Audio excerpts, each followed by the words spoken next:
que conmemoran alguna efeméride española o europea en general, y esta pues tiene que ver con María Teresa de Austria. La presentación de nuestro conferenciante la hará ahora Manuel Ladrón de Guevara.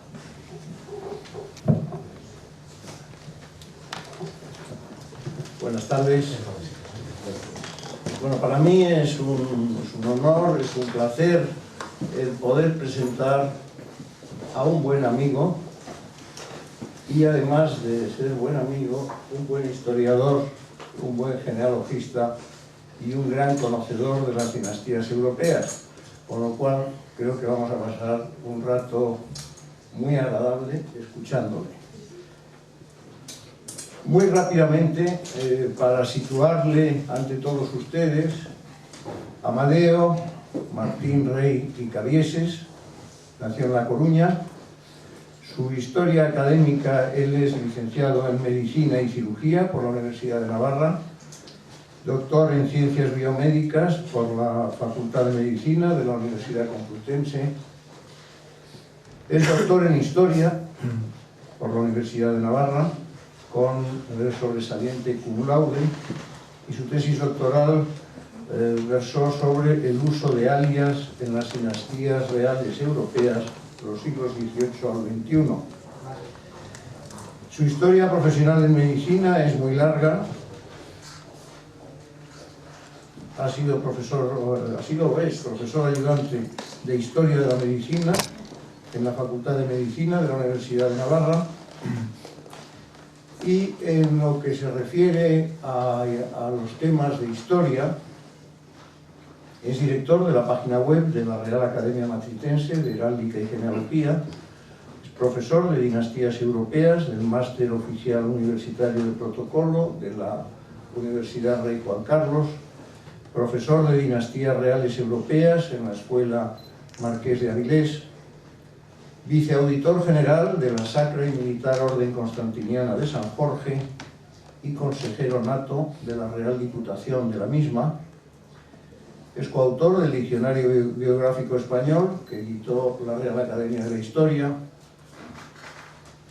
Es miembro del Consejo de Redacción de varias revistas, vocal de la Junta Directiva del Centro de Estudios Históricos y Genealógicos de Buenos Aires, autor de varios libros, artículos y capítulos referentes a las dinastías reales europeas.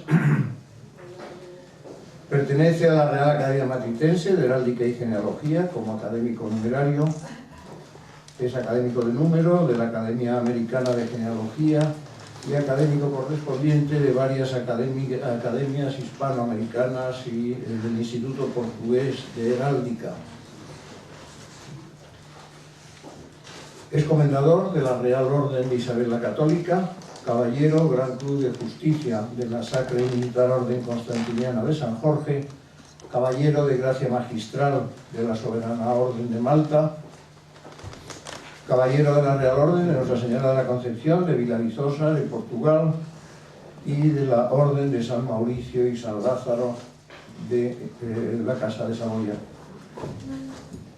Ha obtenido dos importantes premios: el Sigillum Vittorio Amadeo Rey de Sicilia, categoría internacional de historia, y el premio Cimera, otorgado por la Delegación de Aragón, La Rioja y Navarra de la Sacra y Militar Orden Constantiniana de San Jorge.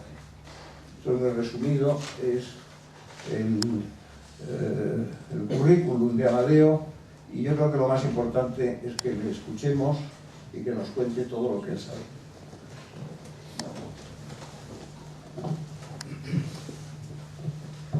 Bueno, muchas gracias, Manueles, debo decir, o Manolos, por esta presentación. Estoy muy contento de estar aquí de nuevo en esta casa, que la verdad es que me siento muy a gusto aquí, así que, porque estoy entre amigos, como tú decías, y estoy realmente a gusto, como digo. Pues hoy, como decía Manuel Pardo de Vera, pues estoy con la idea de explicarles un poquito quién era esta señora, que ha sido muy importante para la historia de Europa, muy importante desde luego para la historia del imperio y de lo que luego ha sido Austria, los restos de ese imperio, nada menos que Austria ahora, y sobre todo porque estamos en el tercer centenario de su nacimiento. Estamos celebrando este año pasado, hemos celebrado por ejemplo el centenario del nacimiento de Carlos III aquí en España, y se han celebrado muchísimos actos en diversos lugares. Antes, por cierto, mencionaba Manuel Lorón de Guevara sobre la Orden Constantina de San Jorge. Nuestra Orden Constantina de San Jorge ha organizado y se va a inaugurar en Barcelona en el mes de junio una magna exposición sobre Carlos III, que espero pues, que reciba la visita de todos ustedes, si es que así es posible.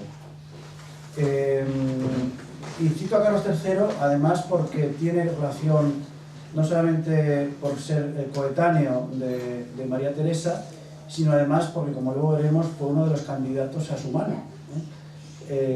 Algo que es poco conocido, pero que así fue antes de que Carlos III se casara con María de Sajonia, hija del rey de Polonia. Bien, entonces vamos a empezar. A mí me gusta, como saben ustedes y los que ya me han visto aquí en alguna ocasión, en alguna otra conferencia, poner lo que en mi colegio llaman las filminas de San Juan Bosco. No sé si no sé si ahora pues se llaman de otra forma. Estos son diapositivas, también se llamaban después, y ahora pues se llaman, no sé, presentaciones PowerPoint, ¿no? Porque tienen imágenes. Las imágenes ilustran muy bien lo que voy a poder explicarles, ¿no? María Teresa es una persona que ha sido, digamos, en la historia de mi vida, pues interesante, importante, porque me ha gustado mucho esa época, porque además en casa de mis abuelos he visto toda mi vida este retrato que ustedes ven ahora mismo aquí, que es la emperatriz María Teresa, obra de Anton Raphael Mengs, y la he visto toda mi vida colgada en casa de mis abuelos. Y siempre me preguntaba, desde que era niño, quién sería esta señora, ¿no? Tan hermosa, porque realmente en este cuadro está muy bien retratada. Y bueno, Mengs, como saben ustedes, fue un gran retratista de corte que pintó en diversas cortes europeas, entre otras la española, pero también la austríaca. Y bueno, pues me preguntaba quién sería esta señora. También en casa de mis abuelos está este retrato, que es el de su padre, Carlos VI, que tiene una historia para España muy importante, porque como ustedes saben fue el archiduque Carlos pretendiente a la corona de España para esa porción, digamos, de los partidarios del archiduque. Fue Carlos III, rey de España, y de hecho en este retrato está retratado como tal, está retratado como rey de España, rey de España y de las Indias. Como saben ustedes, Carlos de Austria, el archiduque Carlos, el pretendiente, en fin, tiene diversos nombres en la historiografía. Pues ahí le ven con la corona real a su izquierda, a su derecha, y con el toisón de oro. Fue un hombre que tuvo partidarios, bastantes partidarios, sobre todo en el levante español y en el norte de España, y que fue reinante para muchos otros. Incluso concedió, como ustedes sabrán quizás, títulos nobiliarios que luego han sido reconocidos posteriormente y que figuran hoy en día en el elenco que publica esta casa, ¿no? Por tanto, son títulos concedidos por un monarca que fue reinante en su zona y en su región, y que pues tuvo todas las características de un rey reinante. Por ejemplo, la emisión de moneda, que tienen justamente esas monedas tienen el nombre de Carlos III, que a veces podría confundir con el Carlos III de España, que es un poquito posterior. Muy bien. Estaba casado luego el emperador Carlos, con Isabel Cristina de Brunswick-Wolfenbüttel. Isabel Cristina, bueno, se da la circunstancia de que es un matrimonio en el que los dos contrayentes pues no tienen un parentesco muy cercano, como solía suceder en la Casa de Austria. Como ustedes saben, habitualmente se casaban entre primas y primos, tíos y sobrinas, etcétera, etcétera. No es el caso de este matrimonio, en que la contrayente Isabel Cristina pues era hija como ven ahí, del duque Luis Rodolfo de Brunswick-Lüneburg y de Cristina Luisa de Oettingen-Oettingen. Era una mujer que era famosa por su belleza, así lo que decían las crónicas, y realmente es la belleza que hereda después su hija María Teresa. María Teresa, por tanto, era hija de este matrimonio, un matrimonio que dio 4 hijos. La primera decepción del matrimonio, como ustedes saben, en las dinastías europeas, lo que se espera siempre es que el primogénito sea un varón, es lo habitual porque era el que iba a heredar la corona, y en este caso una gran decepción porque el primer hijo que nace de este matrimonio, pues muere a los 6 meses, y se quedan 3 hijas como únicas descendientes de este enlace, ¿no? Aquí ven en este retrato de Martin van Maytens. Maytens fue el retratista, digamos, áulico, el retratista de corte más importante de la corte imperial de María Teresa. Veremos bastantes retratos a lo largo de esta presentación de este gran pintor de la corte vienesa. Y como digo, quedan solamente las 3 hijas. La primera de ellas es María Teresa, pero la segunda se casa con Carlos Alejandro de Lorena. Carlos Alejandro de Lorena, que luego será jefe de las fuerzas austríacas, del ejército austríaco, pues, del ejército imperial, mejor dicho, pues fue hermano de Francisco I. Francisco I fue el marido, veremos luego, de María Teresa. Pero Mariana muere joven, sin descendencia de este matrimonio. Y la segunda hija, o la tercera hija, mejor dicho, la segunda hija, la que ven ahí, es María María, que muere en la infancia. Aquí vemos a la archiduquesa María Teresa, jovencita, con solamente 3 años, en el Palacio de la Hofburg, en Viena, muy pequeñita, y posteriormente va creciendo, y su carácter, el carácter de María Teresa, pues al principio, cuando era adolescente, era un carácter reservado, era una niña seria, que le gustaba mucho el canto. Es más, promocionó mucho el canto y le gustaba mucho incluso representar óperas que se representaban en la corte. Su padre promocionó mucho esa afición, y ella también pues estaba realmente muy afín a todo lo artístico, por lo menos todo lo artístico en esa época. Después veremos que no lo fue tanto. Las óperas, como digo, estas óperas, digamos, que se hacían en esa época, en su corte, en la corte de su padre, pues eran dirigidas a veces por el propio Carlos VI. O sea que, para que vean ustedes, esto se ha dado en diversas épocas de las dinastías reales europeas. Ha habido algún rey de Dinamarca que también era gran director de orquesta, en fin, ha habido, y de Suecia, en fin, ha habido de todo un poco en ese sentido. La persona que le enseñó etiqueta, y que además fue probablemente la persona más cercana de su vida de adolescente, fue la condesa Fuchs. La condesa Fuchs, ¿no? Era una condesa, era una mujer estricta, rígida, pero a la vez con ella especialmente cariñosa. Hasta el punto fue querida por ella que cuando ella muere, la condesa Fuchs, él determina que sea enterrada nada menos que en la cripta de los capuchinos de Viena, lugar donde solamente se entierran los miembros de la familia imperial. Por tanto, el hecho de que se haya enterrado en ese lugar, pues nos da la idea de la importancia que para María Teresa tuvo esta mujer en su existencia. Ya desde los 14 años María Teresa asistió a los consejos de Estado.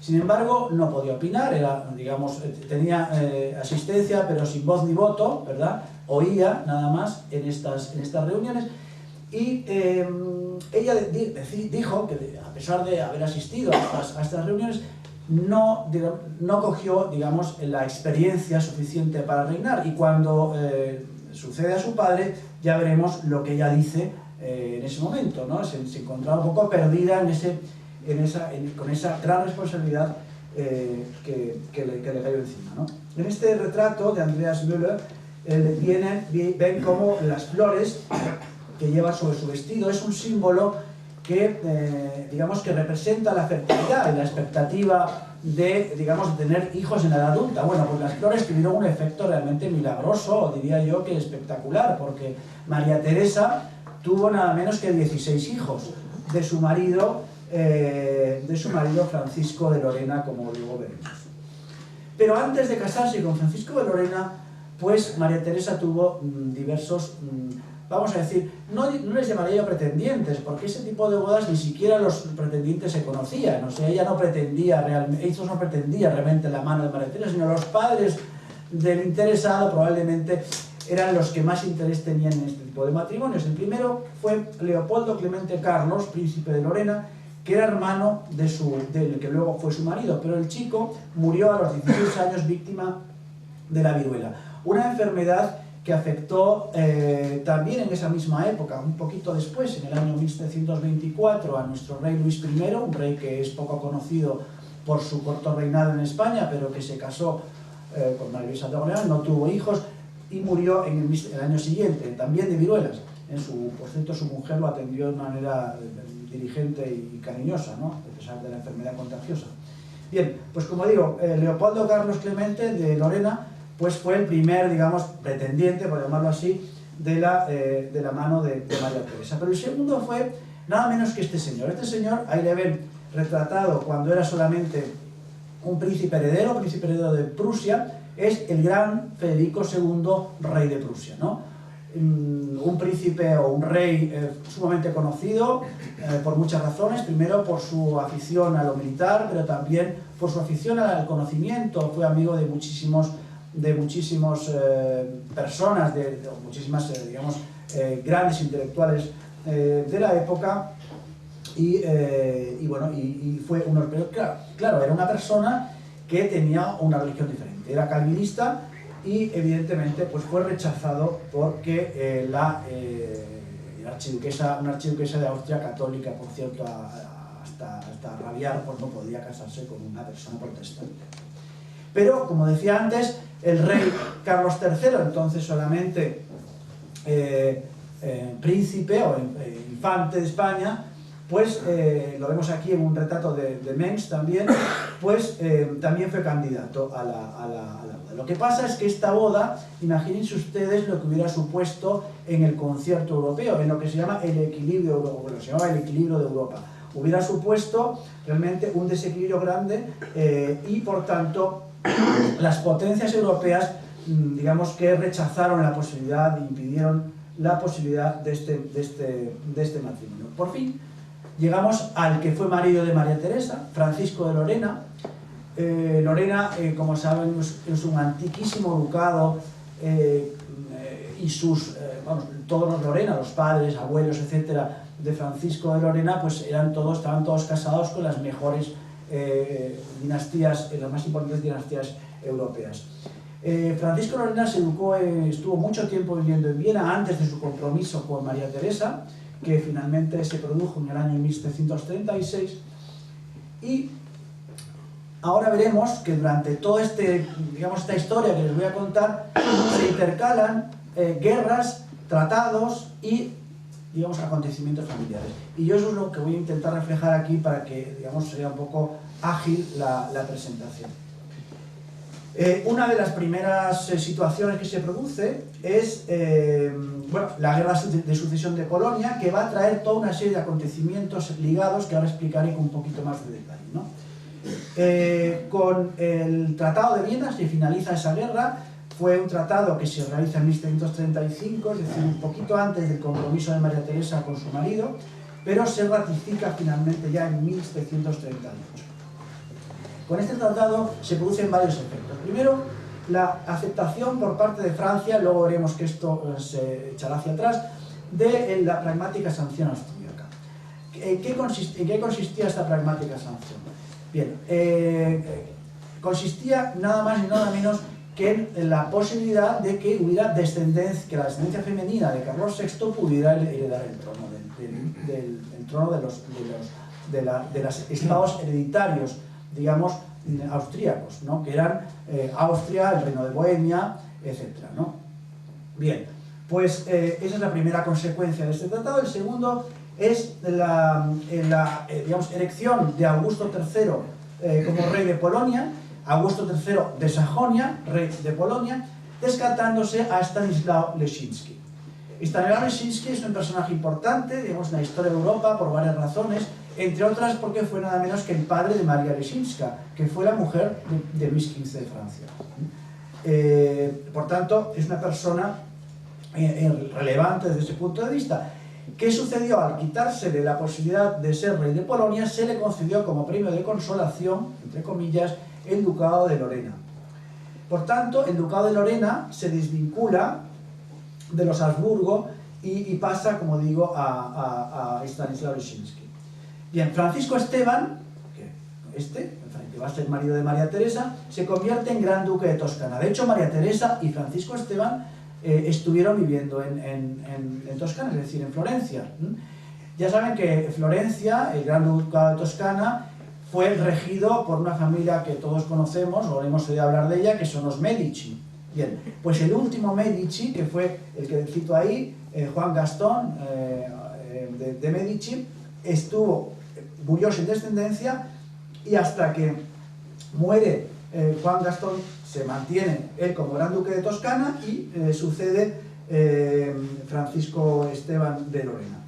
Otra consecuencia será que Carlos de Borbón se convierte en duque de Parma. ¿Quién es Carlos de Borbón? Pues es nuestro Carlos III.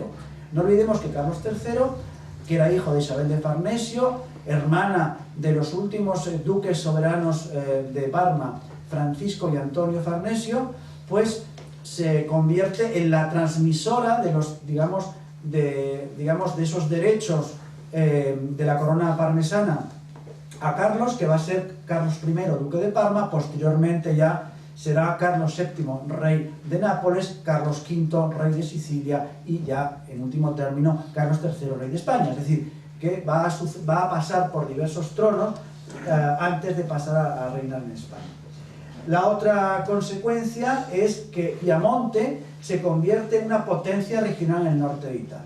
Piamonte, que en realidad es también el reino de Cerdeña, y que posteriormente va a ser el motor de la unificación italiana. Olvidemos que los Saboya, que eran los reyes de este reino de Cerdeña y del Piamonte, pues serán ya en época muy posterior, en época del Risorgimento, es decir, 1860-61, se produce la unificación de Italia justamente alrededor de esta dinastía, que ya entonces empieza a tener una importancia grande, aunque ya la tenía anteriormente. No olvidemos que incluso una hija de nuestro Felipe II se casó con el duque de Saboya, es decir, que estamos hablando de una dinastía muy antigua, pero que ya en aquella época pues ya tenía una gran relevancia.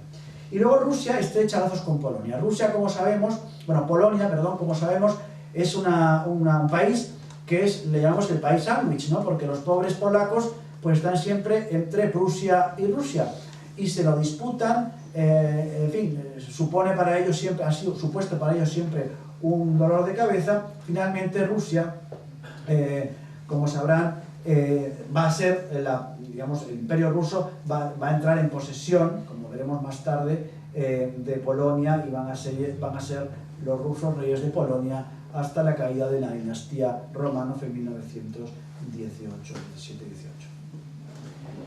Bien, aquí vemos una imagen de esa pragmática sanción que antes decía, que fue reconocida en principio por Gran Bretaña, Francia, Sajonia-Polonia, los Países Bajos, España, Venecia, los Estados Pontificios, Prusia, Rusia, Dinamarca, Cerdeña, Baviera y el Reichstag del Sacro Imperio. Francia, España, Sajonia, Polonia, Baviera y Prusia retiraron después su reconocimiento, y eso va a producir toda una serie, de consecuencias que veremos más adelante. Otra cuestión que se produce en esa época es el llamado, en el Tratado de Viena, es el llamado, la exigencia de Gran Bretaña de que Austria, de que el imperio, cerrara o dejara de actuar con la Compañía General Imperial Real de las Indias, llamada Compañía de Ostende, que era de alguna manera competencia de Gran Bretaña en la mar, y por tanto era la competencia, sobre todo en el asunto comercial, que es justamente de lo que ha vivido Inglaterra durante siglos. Y aquí ven el escudo justamente de esta compañía. Bien, en el año 1740 muere el padre de María Teresa, Carlos VI. Se dice que murió por una ingestión de setas venenosas, es algo que se dice, no está totalmente demostrado, pero bueno, se dice. Era en un viaje, hizo un viaje a Innsbruck, en fin, y en el regreso a Viena pues se produce la muerte de este emperador. Y se erige, ya como bueno, sucede a Carlos VI, le sucede, pero le sucede en los estados hereditarios, es decir, no le sucede como emperatriz, porque no olvidemos que no puede haber una emperatriz mujer, y por tanto le sucede como archiduquesa de Austria, como reina de Bohemia, etc., como en los estados que podían ser heredados por mujer, como es el caso de los que he citado. Su reinado va a ser muy largo, un reinado de 40 años, y se muere en 1780, y ese va a ser el fin de su reinado. Ya hemos dicho que llega gracias a esa pragmática sanción y que no es reconocida por estos estados que viven. Uno de los acontecimientos primeros que se produce prácticamente al inicio de su reinado es ya algo que se va a producir durante bastante tiempo, que es el ánimo belicoso de Prusia en contra de Austria. Aunque digo Austria, estoy hablando del imperio, pero yo en fin, vamos a decirle Austria porque es lo que luego va a quedar en el futuro, ¿no? Y es la dinastía que reina ahí. Bien, entonces, como digo, Federico II empieza a esta actitud belicosa, y la primera actitud belicosa que se produce es la ocupación de Prusia, o de Silesia, por parte de Prusia. Silesia era un lugar especialmente apetitoso por muchas razones, especialmente por los yacimientos de minerales que tenía Silesia y que ha seguido teniendo durante siglos, y por tanto era un lugar especialmente apetitoso para Prusia. Se produce, por tanto, una guerra, la guerra de sucesión austríaca, que dura nada menos que 9 años. Otra guerra que se produce también posteriormente es la llamada Guerra de los 7 años. Y María Teresa intentará recuperar Silesia. Hay un momento en que ya desiste de hacerlo y luego volverá otra vez, ¿verdad?, a intentar recuperar Silesia. Aquí vemos un retrato también de Maytens, y lo he traído a propósito para que vean ustedes cómo María Teresa está representada aquí, digamos, como expresando ese afán por, digamos, promocionar el teatro y promocionar este arte que ella consideraba que era una fuente, vamos a decirlo así, de educación del pueblo, es decir, de intentar que el pueblo fuera educado a un alto nivel moral. Por tanto, las piezas teatrales que se representaban tenían o era conveniente que fueran de algún modo, en fin, ejemplarizantes. Bien, aquí vemos, bueno, antes que nada, en la imagen vemos la coronación de María Teresa como rey, y pongo rey de Hungría, porque se decía que la Hungría no podía tener reinas titulares, tenían que ser reyes, varones, y por tanto se la corona como rey de Hungría en la catedral de San Martín, en Bratislava.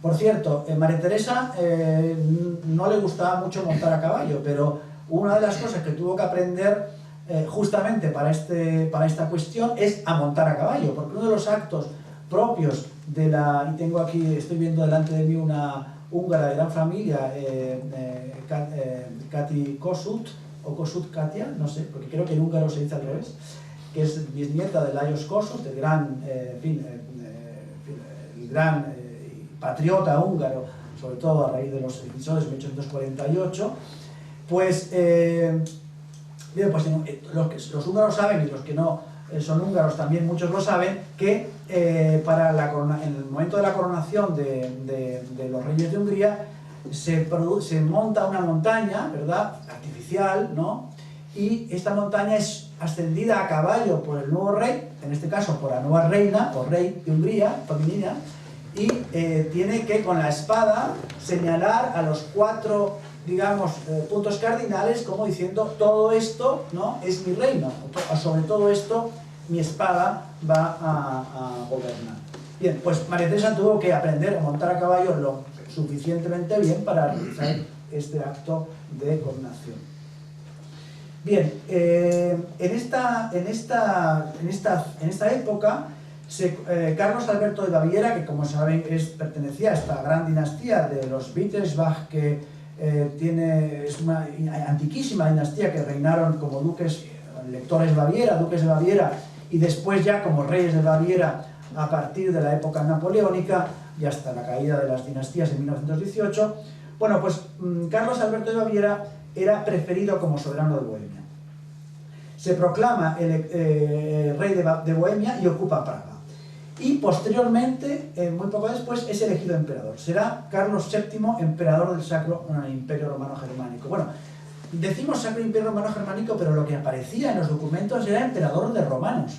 Hay que decir esto porque en realidad eran los sucesores del Imperio Romano, y así figuraba en los documentos oficiales, emperador de romanos. Bien, se finalizan por el Tratado de Breslau las hostilidades con Austria y Prusia, y ya posteriormente, finalmente, María Teresa se corona reina de Bohemia en la Catedral de San Vito. En el año 1045 muere Carlos VII y Francia ocupa los Países Bajos austríacos. Y Francisco Esteban es elegido emperador. Eso lo facilitó evidentemente su mujer de modo bastante intenso, y por el Tratado de Füssen se produce esta elección. Y va a producirse una situación curiosa, que es que su marido, ella y su marido, van a ser corregentes de los estados hereditarios austríacos. María Teresa finalmente acepta la pérdida de Silesia momentáneamente, y por el Tratado de Aquisgrán se reconoce el derecho de Prusia sobre Silesia y el de Felipe de Borbón sobre el Ducado de Parma. Esta dinastía, la dinastía de los Borbón-Parma, va a reinar en Parma justamente hasta la caída, hasta el Risorgimento italiano. Aquí vemos a Carlos VII, y lo he traído con la imagen del escudo imperial que se utilizó en ese momento, que es el escudo que, como ven ustedes, tiene ese fusato de plata y azur, que es el propio de la casa de Baviera. Y también una alegoría de su coronación.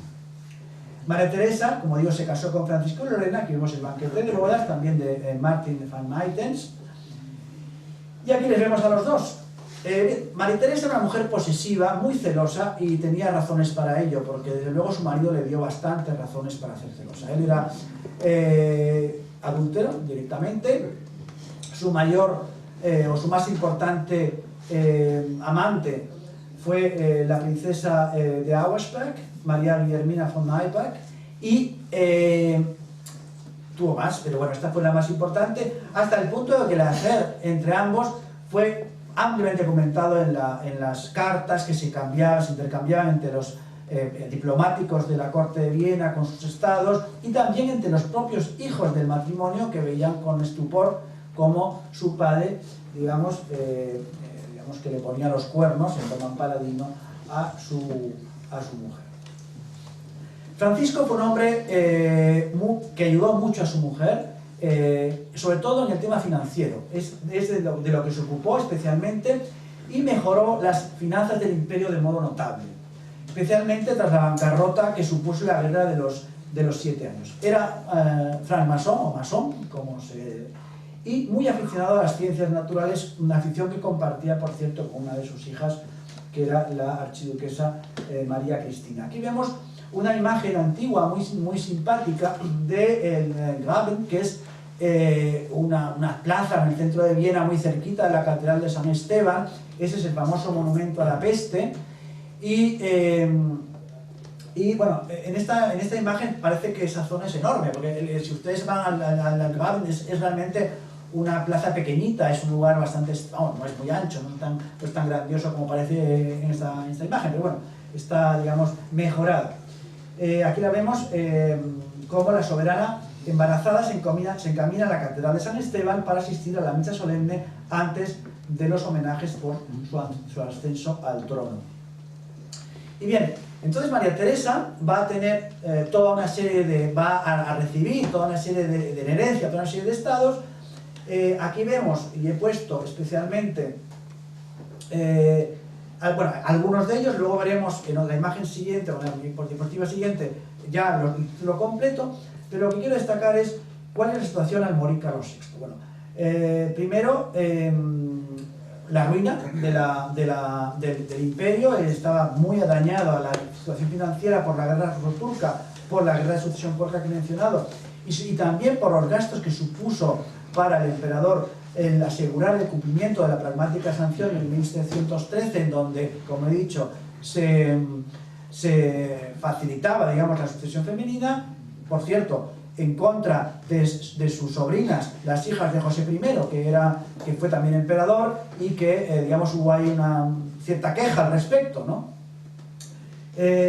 Bueno, María Teresa, decía ella, no sabía de esas cuestiones de Estado, porque a pesar de haber estado en el Consejo de Estado no las conocía bien, y lo que hizo fue mantener los consejeros que Carlos VI tenía hasta el momento de su muerte. En el testamento político, en su testamento político, María Teresa escribió que al suceder a su padre, dice: me encontré sin dinero, sin crédito, sin ejército, sin experiencia ni conocimiento de mi condición, y finalmente sin nadie para aconsejarme, pues todos esperaban ver cómo las cosas iban a evolucionar. Ella estaba realmente en un estado difícil. Aquí viene el título largo. Ustedes saben que todos los reyes tienen el título corto, rey de España, y el título largo, ¿no? Rey de Castilla, de Aragón, rey de Jaén, duque de Atenas y Neopatria, rey de Galicia, rey de Mallorca, rey de Valencia, archiduque de Austria, duque de Borgoña, en fin, rey de Jerusalén. Todos los títulos que el rey de España tiene, eso es llamado el título largo, que están en uso, porque están reconocidos, aunque el rey no los usa habitualmente, evidentemente. Por cierto, cuando veía el sentimiento de un asistente a la conferencia sobre el reino de Jerusalén, cuando el rey don Juan Carlos fue a Jerusalén en una visita oficial, el presidente de Israel le recibió como rey de Jerusalén. Bienvenido, majestad, rey de Jerusalén, ¿no? Bueno, el reino de Jerusalén, por cierto, era disputado, el título histórico, justamente por varias dinastías, y aquí ven ustedes el título largo, y como ven, emperatriz viuda de romanos. Este es el título que ella tenía después de la muerte de su marido en el año 1765. Aquí ven también una imagen en la que se ve a Francisco III, duque de Lorena, que deja de ser duque de Lorena para convertirse en duque de Toscana, luego emperador del Sacro Imperio, y lo ven en este precioso retratito con José, el que luego va a ser José II, también emperador.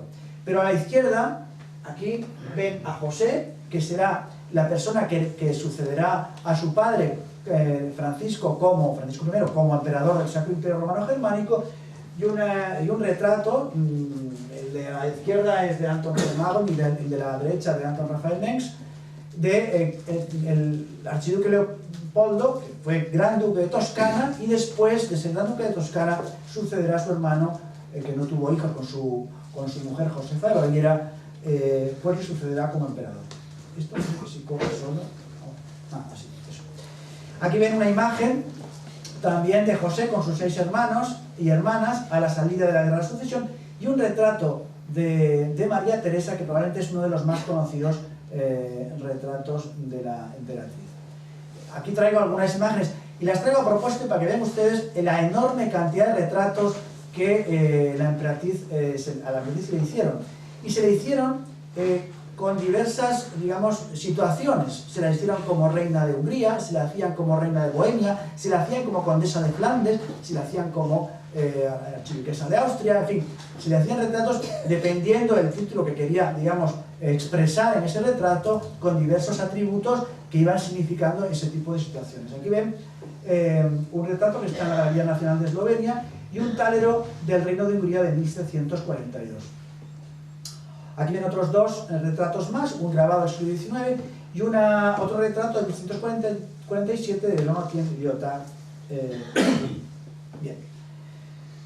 Aquí vemos un poco destacadas algunas de las grandes reformas por las que María Teresa es tan importante, o fue tan importante para su época en el imperio. Bueno, por cierto, ven una imagen de la emperatriz retratada como condesa de Flandes, Por tanto, ahí ven que lleva la corona correspondiente a condesa de Flandes, y no la corona imperial o la corona de reina de Hungría, etc. Bien, las grandes reformas que hizo la emperatriz se refirieron sobre todo, por un lado, a reformas financieras, no veremos cuáles, educativas, y confió para todas estas reformas a varios de sus ministros. Aquí vemos a 2 de ellos, luego veremos a uno más. Federico Guillermo de Haugwitz y Gottfried van Swieten. Reformó el comercio, reformó, por ejemplo, implantó la escolarización obligatoria de los 6 a los 12 años. No tuvo mucho éxito porque a mediados del siglo XIX todavía en Austria había un analfabetismo del 50%. La medicina fue para ella importante, por ejemplo, instauró la obligatoriedad de realizar las autopsias en los fallecidos en la ciudad de Graz, que era la segunda ciudad de Austria, por cierto, situación que hasta el día de hoy está en vigor. Y una cosa muy importante, que la inoculación obligatoria tras la epidemia de viruela de 1767. Esa epidemia de viruela, ¿por qué es importante? Porque afectó a la propia emperatriz, que padeció la viruela en esa época. Y esa viruela le produjo a ella especiales consecuencias médicas que a la postre llevarían a su fallecimiento. Reformas en la agricultura, un ejército permanente. No olvidemos que hasta ese momento en muchos países los ejércitos eran de leva, se iba por los pueblos, se recogía los soldados que iban a participar en las batallas y no eran ejércitos permanentes. Con esta reforma financiera que se realizó gracias a la imposición de impuestos al clero y a la nobleza, pues se consiguió mantener este ejército de 108.000 hombres. Los ingresos se doblaron del año 54 al año 64. Algo muy importante, se establecieron los derechos civiles a raíz del Codex Teresianus, que se escribió de 1752 a 1766. Se queda abolida la tortura y la quema de brujas en el año 1776. Pero lo que sí es cierto es que María Teresa no fue especialmente tolerante en materia religiosa. A pesar de que permitió a no católicos acudir a la universidad, intentó perseguir a judíos y protestantes. Probablemente se le consideraba la monarca europea más enemiga de los judíos y de los protestantes. Después suavizaría estas medidas bastante y facilitó incluso el comercio de los judíos, la labor comercial de los judíos, pero estuvo un tiempo bastante persiguiendo a este grupo. Bien, bueno, esto ya lo he dicho antes, por tanto. Aquí están los 16 hijos que tuvo María Teresa y Francisco. Aquí ven un retrato también de algunos de ellos, de Maitens también, y iremos someramente diciendo cuáles fueron estos hijos. Bueno, María Isabel, que fue soltera, y Mariana y María Carolina. Estas tres primeras hijas, digamos que reprodujeron el desencanto de Carlos VI cuando tuvo el fallecimiento de su primer hijo y tres hijas después. Bueno, ese desencanto se produjo también en Francisco I y en María Teresa cuando los tres primeros vástagos de este matrimonio fueron mujeres. María Ana, la segunda, se convertirá en abadesa del convento de damas nobles de Praga.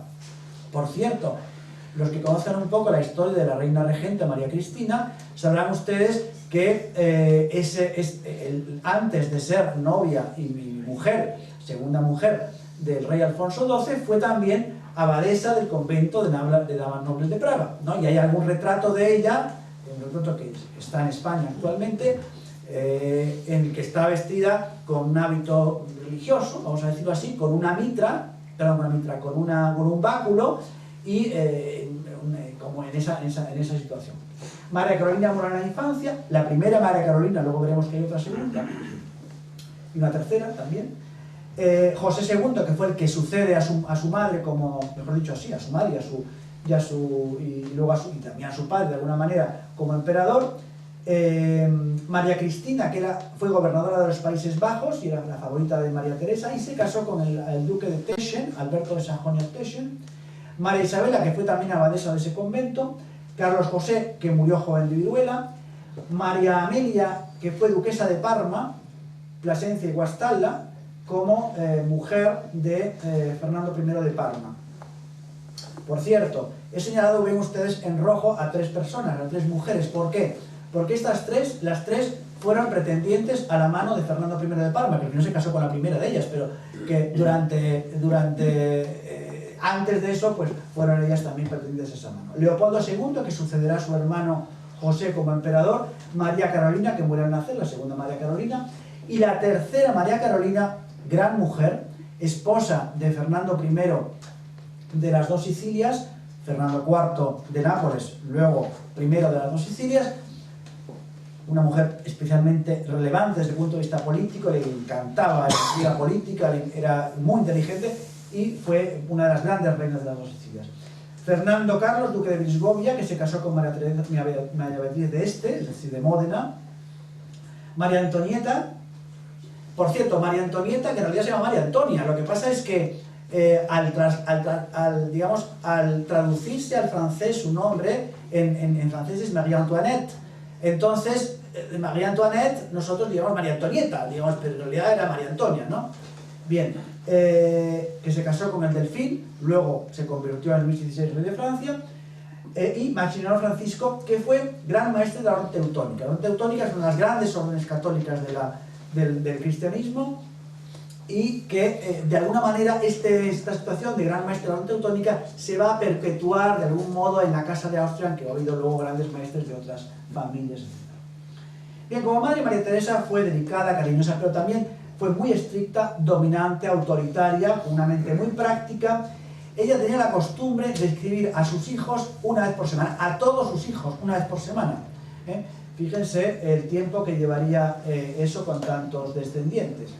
Bien, la Guerra de los 7 Años, que se inicia en 1756, Federico II invade Sajonia y María Teresa se lía con Francia y con Rusia para recuperar Silesia, que era, su necesidad también económica, ¿no? Gran Bretaña se lía con Prusia y Portugal, y Carlos Alejandro de Lorena, que era su cuñado, y vemos una imagen de Carlos Alejandro con el toisón de oro austríaco, evidentemente,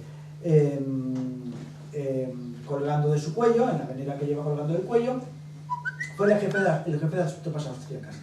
La batalla de Kolin fue la victoria decisiva de Austria. Luego haremos una imagen de esta batalla. Federico II pierde un tercio de sus tropas, huye despavorido de esta batalla antes de que termine, y fue realmente importante para Austria en ese momento. Francia es derrotada en el año 58, 2 años después del comienzo de la guerra, y en la batalla de Krefeld, y se retira definitivamente del reino.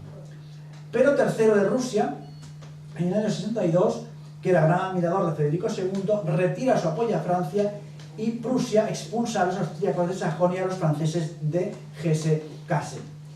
Y a pesar de la capitulación de Austria y Francia ante Prusia, Austria, no obstante, vuelve a su status quo prebélico antes de la guerra. ¿Cómo eran las relaciones? Bueno, aquí ven una imagen de la batalla de Kolin del año 1757. Perdón, aquí me lo ves. ¿Cómo eran las relaciones de José II con su madre?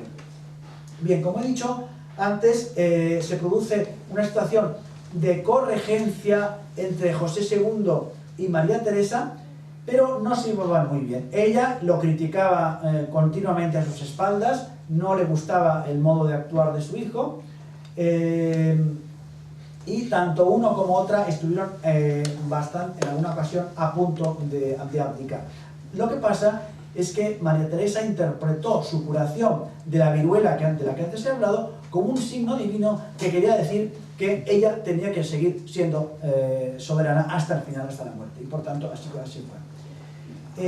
Dio completo control a José II sobre el ejército tras la muerte del conde Leopold Joseph von Daun, y aunque María Teresa era intelectualmente inferior a José II, desde luego tenía más carácter que ellos dos juntos, y así fue que gobernó de alguna manera en la sombra el imperio, a pesar de que José y Leopoldo eran los emperadores en ese momento.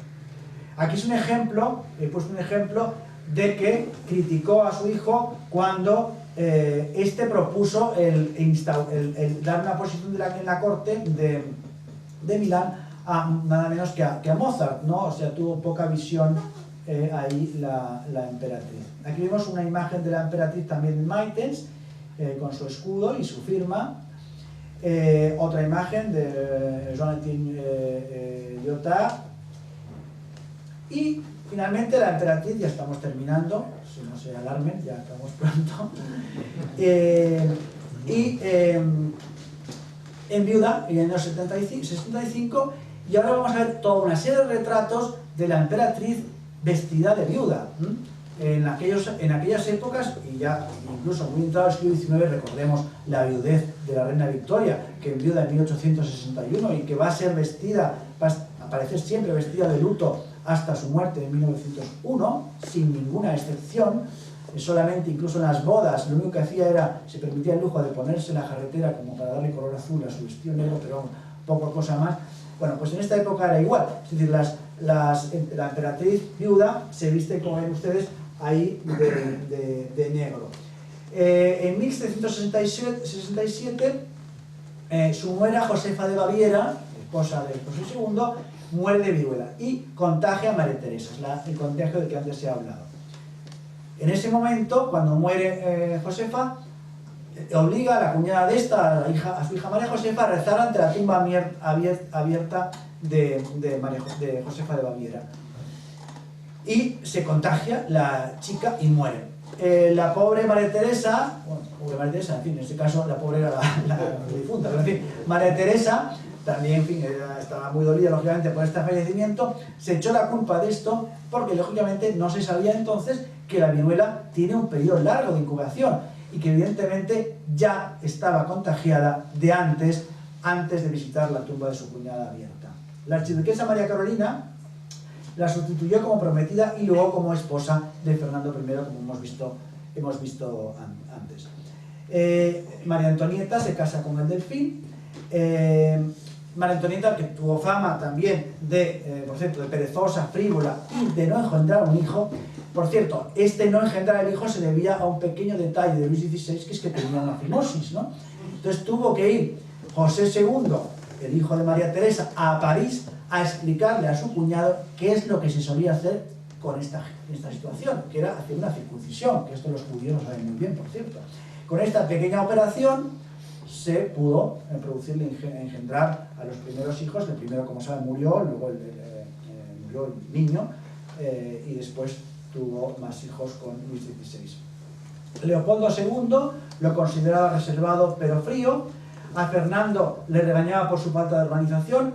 A María Amalia la regañaba por su pobre francés y su arrogancia. Y, por cierto, a pesar de todo esto, la grandeza de la emperatriz y la impronta que dejó en esa familia hizo que todas sus hijas, perdón, todas sus nietas, se llamaran María Teresa, a excepción de Carolina de Borbón-Parma. Aquí vemos una imagen ya viuda de María Teresa, rodeada de sus hijos, de los hijos que estaban en ese momento ahí. El cuadro es de Heinrich Friedrich Füger y la vemos también en este último retrato de la emperatriz de Anton von Marum. Perdón, aquí vemos otros dos retratos más. Bueno, esto se mueve solo, no sé. De Joseph Rösch y del taller de Anton von Marum también.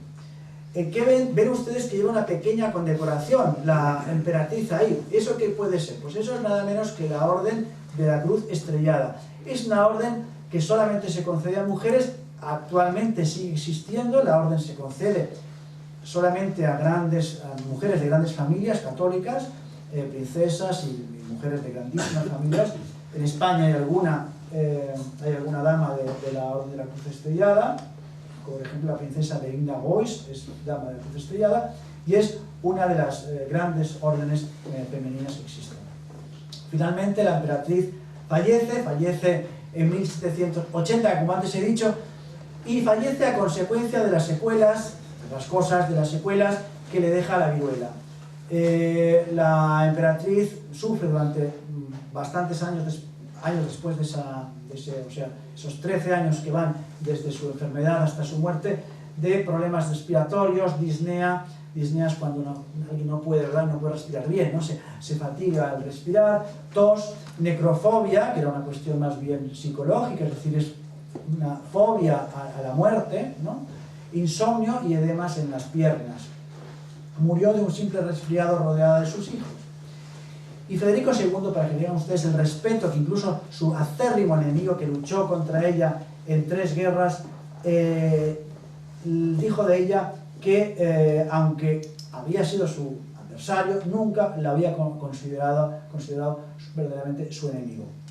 Bien, su legado fue la revitalización del imperio tras las derrotas de los años 30, un sistema administrativo eficaz, como hemos dicho antes, unos derechos civiles que se instauran con el Codex Teresianum, la adquisición del reino de Galicia y Lodomeria, pero bueno, esto no supuso que su imperio fuera mayor que el de su padre, pero sí que, por cierto, consiguió estos dos reinos, la escolarización obligatoria que dieron lugar a la germanización de toda la población. Y aquí ven esta foto, que es una foto de la cripta de los capuchinos de Viena que antes he citado, ¿no? Una cripta que sorprende por su austeridad, la austeridad del lugar, pero no la austeridad de las tumbas que están dentro del lugar, porque la iglesia y la cripta es bastante sencilla, está en la Plaza Neue Markt en Viena, pero no obstante, pues esta tumba en la que están marido y mujeres enterrados, pues es realmente importante. Por supuesto, María Teresa es prácticamente, así diríamos, un mito en Austria.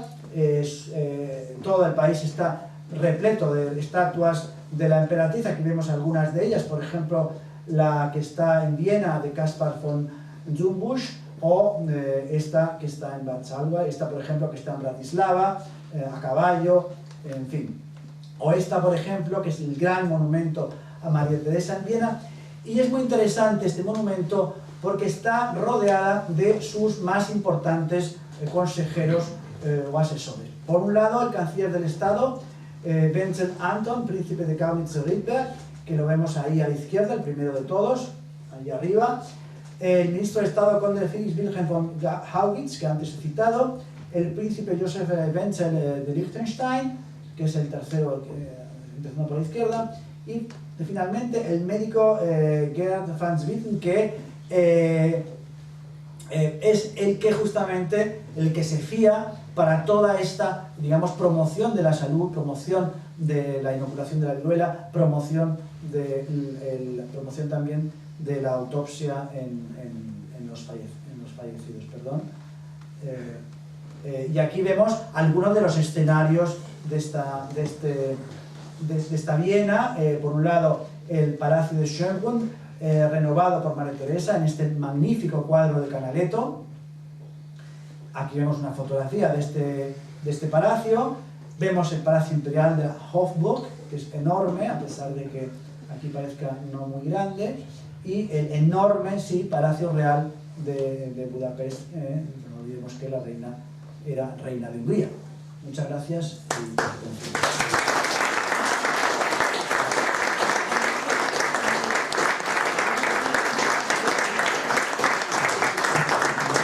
Bien, vamos a tener unos minutos para aquel que quiera preguntar algo, hacer algún comentario, en fin, lo que deseen.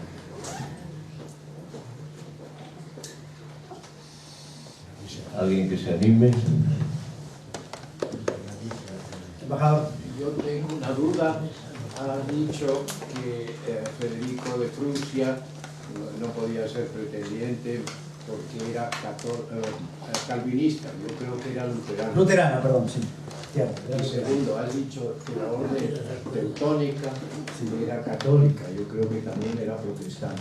Bueno, pero posteriormente la orden teutónica, de hecho actualmente existe como orden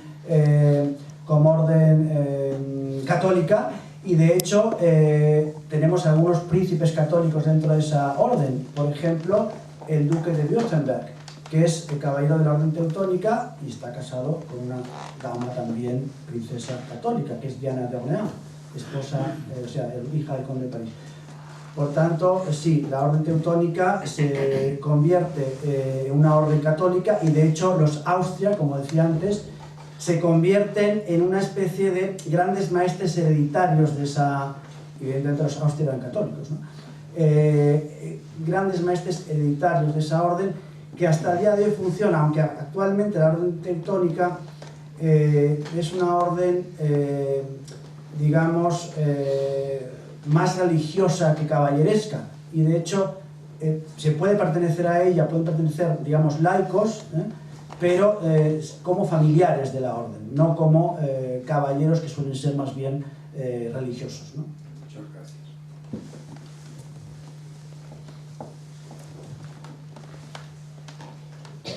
¿Alguna otra? ¿Alguna intervención más? Bueno, pues entonces agradecer a Amadeo esta extraordinaria conferencia, como todas las que él nos da, y ahora pues invitar a